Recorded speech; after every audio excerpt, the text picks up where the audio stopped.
আসসালামু আলাইকুম। প্রতিদিন আমরা কত দোয়া করি, আল্লাহর দরবারে কত মিনতি জানাই, কিন্তু আমাদের অনেক সময় মনে হয় আমাদের দোয়া যেন কবুল হচ্ছে না। কেন এমন হয়? বন্ধুরা, আজকের ভিডিওতে আমরা জানব কুরআন ও হাদিসের আলোকে দোয়া কবুল না হওয়ার প্রধান কারণগুলো। প্রথমত, তাড়াহুড়ো করা।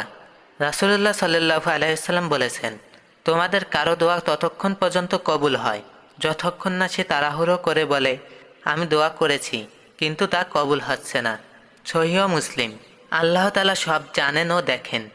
তিনি সঠিক সময় দোয়ার জবাব দিবেন, কখনো সাথে সাথে, কখনো আবার দেরিতে, আর কখনো দুনিয়ায় নয় আখিরাতে তার বিনিময় দেন। তাই দোয়া করার সময় আমাদের ধৈর্য ও ভরসা রাখাটা খুবই গুরুত্বপূর্ণ। দ্বিতীয়ত, হারাম রিজিক। সহিহ মুসলিম হাদিসে বর্ণিত, যে ব্যক্তি হারাম খাদ্য খায়, হারাম পোশাক পরে, হারাম রিজিকে উপার্জন করে, তার দোয়া কবুল হয় না। সহিহ মুসলিম। আমাদের হারাম রিজিক দোয়ার পথে সবচেয়ে বড় বাধা।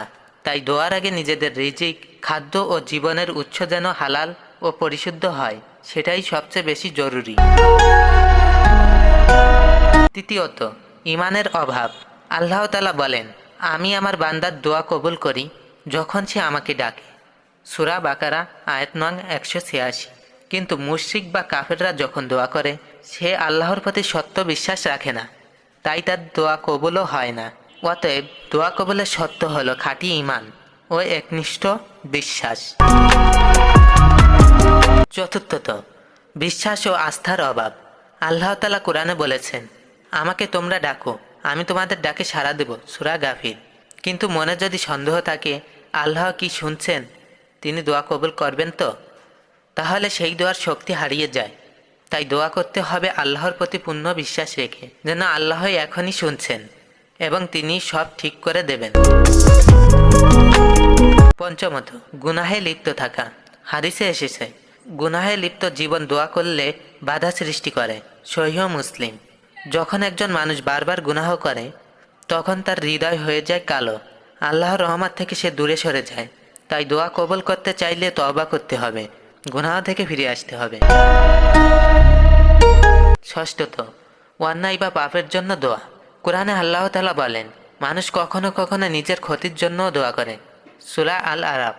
অর্থাৎ যদি কেউ অন্যায়, প্রতিশোধ বা গুনাহের উদ্দেশ্যে দোয়া করে, সেই দোয়া কখনো কবুল হয় না।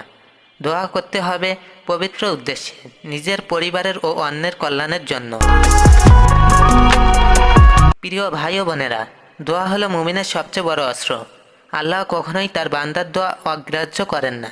তিনি জানেন কোন সময় কোন রূপে তা কবুল করা সবচেয়ে ভালো।